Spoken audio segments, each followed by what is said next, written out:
കുറേ ഫ്രൂട്ട്സ് ഉണ്ട് വീട്ടിൽ. അതെല്ലാം ഫ്രോസൺ ആക്കിയാലോ, അല്ലെങ്കിൽ അത് ചീത്തയായി പോവും. കുറേ ബ്ലൂബെറി ഉണ്ട്. ബ്ലൂബെറി കഴുകിയെടുക്കാം. ആൻഡ് ബ്ലൂബെറി വെച്ച് ഞാനൊരു ഓട്സ് പാൻ കേക്ക് ഉണ്ടാക്കിയിട്ടുണ്ടായിരുന്നു. അതായിരുന്നു ഇന്നത്തെ ബ്രേക്ക്ഫാസ്റ്റ്. ഗ്രോസറി ഷോപ്പിങ്ങിന് പോയപ്പം ഫ്രോസൺ പഴം കിട്ടിയില്ല സ്മൂത്തിയിലിടാനേ. അതുകൊണ്ട് ഞാൻ കുറച്ച് പഴം വാങ്ങിച്ചിട്ട് വന്നു. ഞാൻ തന്നെ ഫ്രോസൺ ചെയ്തെടുത്തോളാമെന്ന് കരുതി.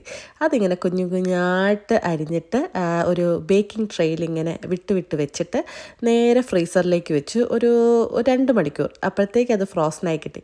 അതേപോലെ മാങ്ങ ഉണ്ടായിരുന്നല്ല, പഴുത്ത സ്വീറ്റ് മാങ്ങ.